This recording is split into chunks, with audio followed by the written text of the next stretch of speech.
Diana's father was 32 when he married Frances Roche.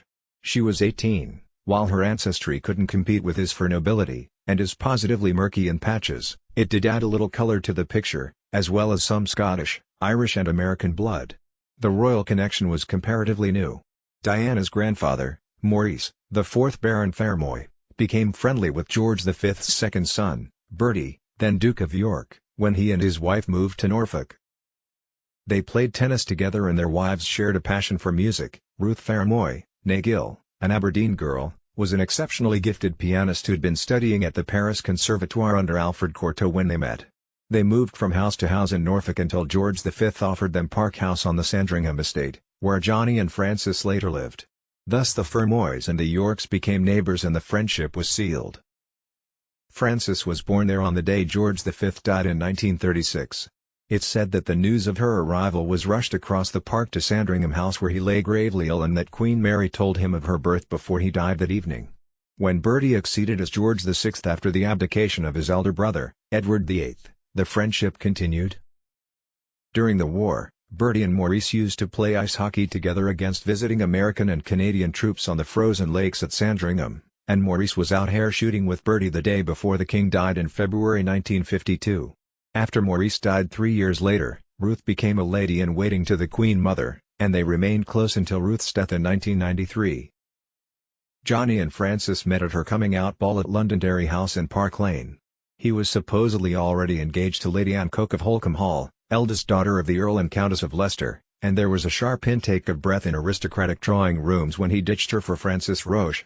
The Queen is said to have tried to distract him by taking him with her on a tour of Australia for 6 months as master of the household, but after seeing the daily flow of letters between them, she gave him permission to go home and prepare for the wedding. They married in Westminster Abbey in 1954. It was the society wedding of the year, attended by 1,500 guests, including the Queen Mother, Prince Philip, and Princess Margaret. "You are making an addition to the home life of your country," the Bishop of Norwich had declared prophetically, "on which above all others, our national life depends." Who could have guessed that their 4th child would be the mother of a future king?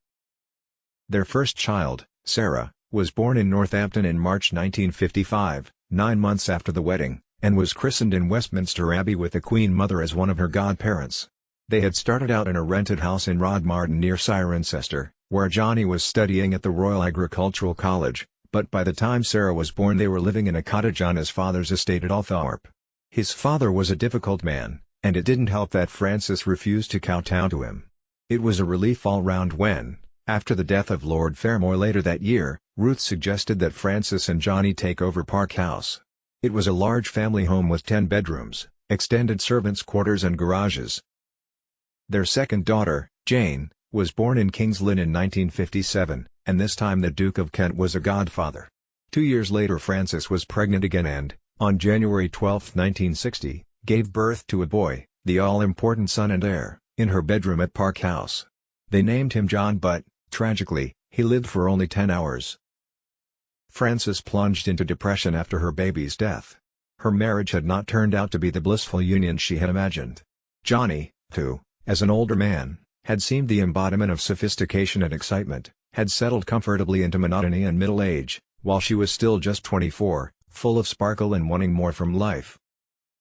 More to the point, behind closed doors he was not the mild, kindly gentleman that his wide circle of friends and neighbors thought they knew. To them he was affectionate and witty, an entertaining addition to any gathering. In the privacy of his own home, he was altogether more physical and frightening. His mother, Cynthia, had put up with years of abuse from the 7th Earl and Frances endured the same. It clearly ran in the family. Today there are refuges for women who are victims of domestic violence and the subject is often spoken about, but even today those women, even if they do seek help, often choose to stay with their abuser, believing that in some way they are to blame. In 1960, there was no help to be had and no real understanding of the scale or severity of the problem. Had she been able to confide in anyone, they would probably not have believed her. Not have believed that such a thing was possible in a man so well-bred and so well-connected. So Frances continued to live with Johnny and to keep trying for the boy that she knew he so desperately wanted. Later that year she became pregnant again, and on Saturday, July 1, 1961, Diana was born at Park House. She weighed 7 pounds 12 ounces and was hailed by her father as a perfect physical specimen. She was christened at Sandringham Church and was, ironically, the only Spencer child not to have a royal godparent. In May 1964, the long-awaited boy arrived. The relief and excitement were palpable, and at Althorpe flags flew in celebration. Charles was christened in grand style in Westminster Abbey, with the Queen a godmother. Diana was not quite 3 when Charles was born. She was a happy little girl, secure in the cozy routine of nursery life. But in later years, she looked back and convinced herself that her own birth had been nothing but an inconvenience. Her parents had longed for a boy, ergo, she was unwanted. It was a belief that ate away at her and which she could find no reason to refute. Life at Park House was typical for a family of their social standing. There were fewer staff now, but they knew their boundaries and the cook would no more change a nappy nor the nanny boil an egg than they would step uninvited beyond the swing door that separated staff from family. The children lived in the nursery wing consisting of 3 bedrooms, a bathroom and a large nursery, all on the first floor. Their upbringing was very traditional and as a result they were scrupulously polite and well-mannered. A governess came to teach them every morning and in the afternoons they went for a walk in the park or to tea with the children of neighboring families or shopping in the nearby village with their mother. There were bicycles and a pony called Romany and their birthdays were always celebrated with parties for their friends, and the Spencer fireworks display on 5th of November was a great event in the social calendar. All the local children came and Johnny, as master of ceremonies, lit off an arsenal of rockets, whizzers, bangers and squibs, while everyone warmed themselves with sausages around the bonfire. Kept busy in this way, on the surface the family appeared united, and the children might not have noticed the unhappiness that prevailed beyond the swing door. It must have been a great shock when their mother told them she was leaving home in the autumn of 1967. She explained why, but she feared that only the elder children, Sarah and Jane, who had just started boarding school, understood. She had fallen in love with another man, Peter Shankid, and grasped the opportunity to escape her loveless marriage.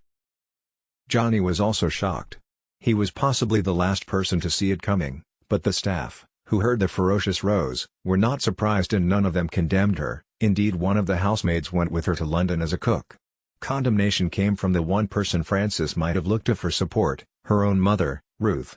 She was a snob and was so appalled that her daughter should leave the son of an earl for a man in trade albeit a millionaire, that the pair didn't speak to each other for years.